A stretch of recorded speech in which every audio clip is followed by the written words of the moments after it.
सभी दोस्तों को मेरा नमस्कार। आज मैं उत्तराखंड एलटी हिंदी अभ्यास प्रश्न लेके आया हूँ। आज हम कृष्ण भक्त से संबंधित अभ्यास प्रश्न हल करेंगे। और जो नए सब्सक्राइबर जुड़ रहे हैं उनसे विनम्र निवेदन है कि आप मेरे चैनल को सब्सक्राइब करें, शेयर करें और लाइक करें। मेरे चैनल का नाम एजुकेशन सेंटर इंडिया है। प्लीज़ ज़्यादा से ज़्यादा सब्सक्राइब करें।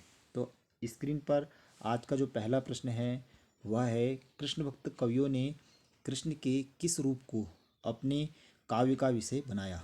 तो स्क्रीन पर है, ऑप्शन है श्रीमद् भगवत पुराण के कृष्ण को, ब वैदिक ऋषि कृष्ण को, सौ महाभारत के योगेश्वर कृष्ण को, दो इनमें से कोई नहीं। तो जो पहला प्रश्न है, इस पहले प्रश्न का जो उत्तर है वह है ऑप्शन नंबर ओ, श्रीमद् भगवत पुराण के कृष्ण को। कृष्ण कवियों ने कृष्ण भक्त कवियों ने कृष्ण के रूप को अपनाया, अर्थात किस रूप को? श्रीमद् भगवत पुराण के कृष्ण को अपनाया। तो दूसरा प्रश्न है स्क्रीन पर, हिंदी में कृष्ण को काव्य का विषय बनाने का श्रेय सर्वप्रथम किसको है? हिंदी में कृष्ण को काव्य का विषय बनाने का श्रेय सर्वप्रथम किसको है? तो ऑप्शन है अ नंददास, ब वल्लभाचार्य, सौ सूरदास, दो विद्यापति। तो इस प्रश्न का जो सही हमारा उत्तर है वह है अ, विद्यापति, ऑप्शन नंबर दो।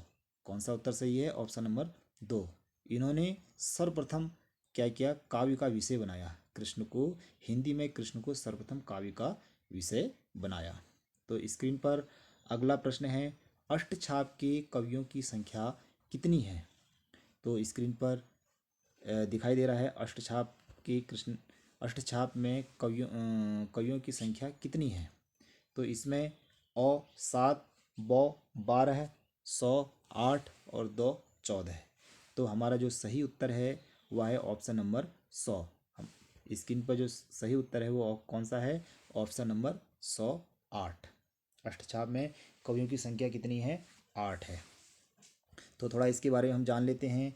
तो अष्टछाप के जो 8 कवि हैं वह हैं कुम्भन दास, सूरदास, परमानंद दास, कृष्णदास, गोविंद दास, नंददास, छीत स्वामी, चतुर्भुज दास। ये अष्टछाप के 8 कवि हैं। देखो, इसमें हमें विशेषकर ध्यान देना है कि ये 8 कवि, 4 जो कवि हैं वल्लभाचार्य के शिष्य थे और जो 4 कवि थे वह विठलनाथ के शिष्य थे। अब जो वल्लभाचार्य के शिष्य हैं थोड़ा उसके बारे में हम ध्यान देंगे। वल्लभाचार्य के शिष्य 4, कुम्भन दास, कौसे आता है? कृष्णदास। जहाँ कुंभन होगा वहाँ कृष्ण होगा, इस प्रकार से हम ध्यान रखेंगे। और जो तीसरा है, जहाँ सूरदास होंगे वहाँ परमानंद आएगा, अर्थात परमानंद दास। इस प्रकार से हमें ध्यान रखना है। अर्थात वल्लभाचार्य के जो 4 शिष्य हैं, कौसे कुंभन, कौसे कृष्ण, कुंभन दास, कृष्णदास, और सूरदास और परमानंद दास। इस प्रकार से हम याद रखेंगे। और जो शेष जो 4 बचे हुए शिष्य हैं विठलनाथ के, वो किसके हैं? विठलनाथ के हैं। कौन कौन? गोविंद स्वामी, नंददास, छीत स्वामी, चतुर्भुज दास। इस प्रकार अष्टछाप के 8 कवि थे। अगला प्रश्न हम देखेंगे स्क्रीन पर। अगला प्रश्न है प्रश्न नंबर 4, अष्टछाप की स्थापना कब हुई? अष्टछाप की स्थापना कब हुई? अ 1565 ईस्वी, ब 1500 ईस्वी, सौ 1600 ईस्वी, दो 1550 ईस्वी। तो 4 हमारे पास ऑप्शन हैं। इन चारों ऑप्शनों में जो हमारा सही उत्तर है वह है ऑप्शन नंबर अ 1565 ईस्वी। 1565 में अष्टछाप की स्थापना हुई। अष्टछाप की स्थापना कब हुई? 1565 में हुई। ये हमें विशेष ध्यान रखना है। स्क्रीन पर अगला प्रश्न है प्रश्न नंबर 5, सूरदास किसके शिष्य थे? सूरदास किसके शिष्य थे, अर्थात सूरदास के गुरु का नाम हमें बताना है। स्क्रीन में है अ नंददास, ब माधवाचार्य, सौ गोसाई विठलनाथ, दो माफ कीजिए यहाँ पर बॉल लिख दिया मैंने, वल्लभाचार्य। तो इन 4 ऑप्शनों में जो हमारा सही जो उत्तर है वह है वल्लभाचार्य, अर्थात ऑप्शन नंबर ब माफ कीजिए ऑप्शन नंबर 100 हमारा सही उत्तर है, वल्लभाचार्य। वल्लभाचार्य।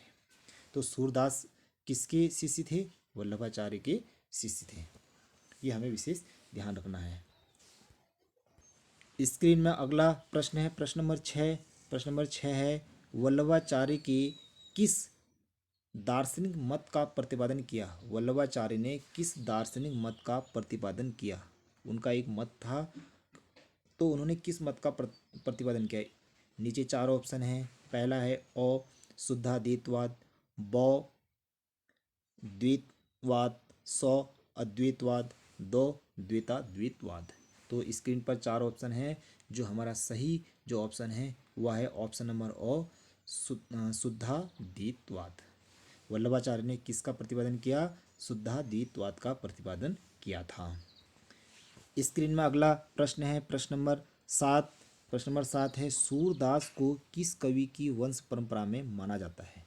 अर्थात किस कवि की वंश परंपरा से माना जाता है? तो ऑप्शन है अ विद्यापति, ब माफ़ कीजिए यहाँ पर दूसरे ऑप्शन में भी विद्यापति लिखा गया, यहाँ पर किसी दूसरे कवि का नाम था। जैसे मान लेते हैं यहाँ पर जगनिक का नाम था। क्या नाम था? जगनिक। ये हम अभी मान लेते हैं। तो ऑप्शन हमारे हो गए अ विद्यापति, ब जगनिक, स तुलसीदास, द चंदवरदाई। तो हमारे पास 4 ऑप्शन है। तो इन चारों ऑप्शनों में जो हमारा सही उत्तर है वह है ऑप्शन नंबर द चंदवरदाई। तो सूरदास को चंदवरदाई की वंश परंपरा का माना जाता है। किसकी वंश परंपरा का?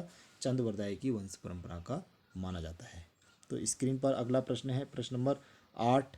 वात्सल्य एवं श्रृंगार रस का सम्राट किस कवि को कहा जाता है? श्रृंगार रस के सम्राट किस कवि को कहा जाता है? वात्सल्य और श्रृंगार रस के। तो स्क्रीन पर ऑप्शन है चतुर्भुज दास, ब नंददास, स ध्रुवदास, स सूरदास। तो हमारा जो सही उत्तर है वह है ऑप्शन नंबर स सूरदास। तो सूरदास जो कवि थे वो वात्सल्य एवं श्रृंगार रस के सम्राट माने जाते हैं। कृष्ण भक्त काव्य में वात्सल्य और श्रृंगार रस के सम्राट सूरदास को माना जाता है। ये हमें विशेष ध्यान रखना है। अगला प्रश्न है प्रश्न नंबर 9। सूरदास के दृष्टकूट पद किस ग्रंथ में संकलित हैं? सूरदास के दृष्टकूट पद किस ग्रंथ में संकलित हैं? अ साहित्य लहरी, ब सूर सरावली, स सूर सागर और दो गंगा लहरी। तो हमारे पास 4 ऑप्शन हैं। इन चारों ऑप्शनों में माफ कीजिए, इन चारों ऑप्शन में जो सही जो उत्तर है इसका ऑप्शन नंबर अ साहित्य लहरी में। किसमें? साहित्य लहरी में ग्रंथ में। कौन सी ग्रंथ में है? साहित्य लहरी ग्रंथ में है। अगला प्रश्न स्क्रीन पर है मीराबाई की भक्ति किस प्रकार की है? मीराबाई की भक्ति किस प्रकार की है? अ दासी भाव, ब माधुर्य भाव, स पुष्टि भाव और स सख्य भाव या साख्य भाव, सखा भाव जिसे हम कहते हैं। तो इन चारों ऑप्शनों में जो हमारा सही उत्तर है वह माधुर्य भाव। ये हमें विशेष ध्यान रखना है। मीराबाई की जो भक्ति है वो माधुर्य भाव की है। कौन सी भाव की है? माधुर्य भाव की है। अगला प्रश्न है प्रश्न नंबर 11। अष्टछाप की स्थापना का श्रेय किस आचार्य को है? अष्टछाप की स्थापना किसने की थी? अ वल्लभाचार्य, ब हित हरिवंश, स विठलनाथ, दो रूप गोस्वामी।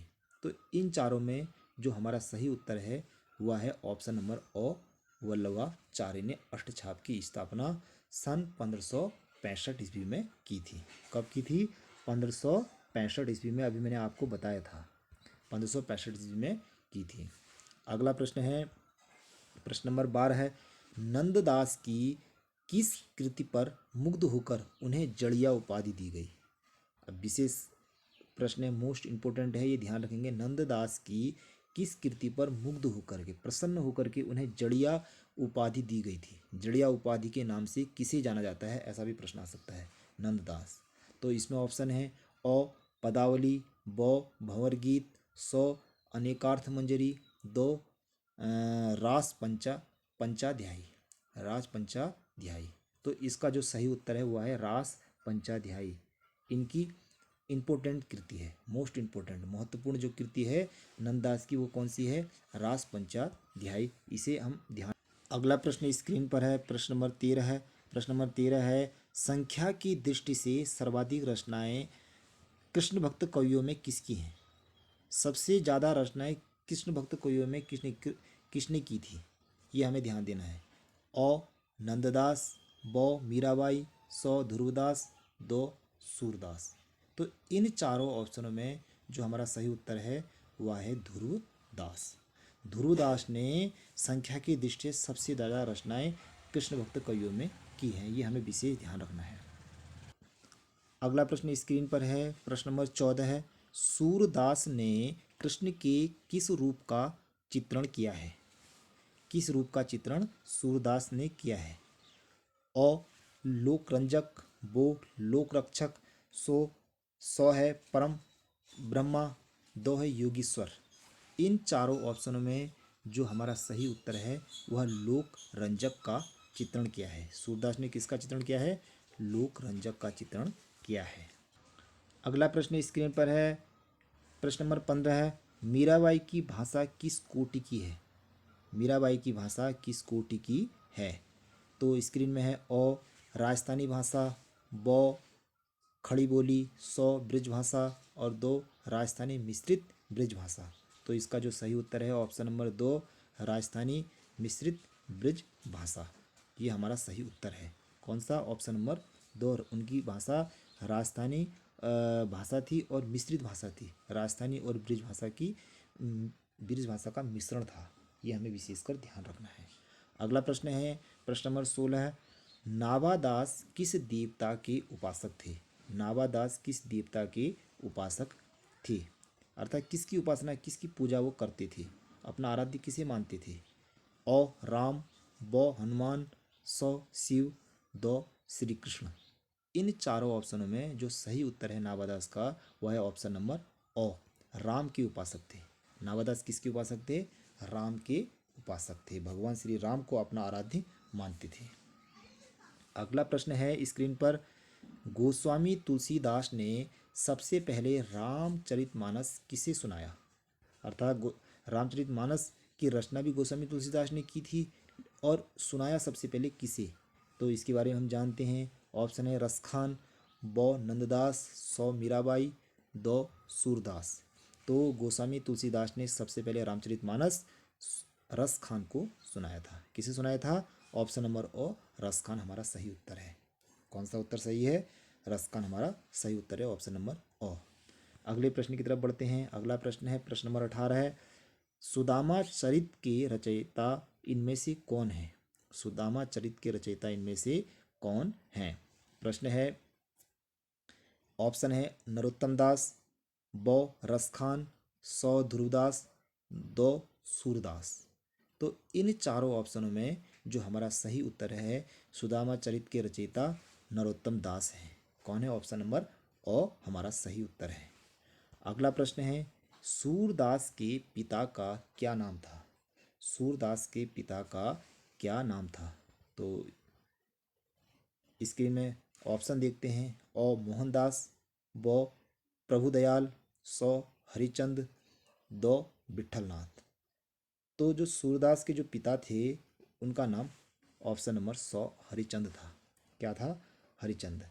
सूरदास के बारे में हम जानते हैं। सूरदास अपने सातों भाइयों में सबसे छोटे थे।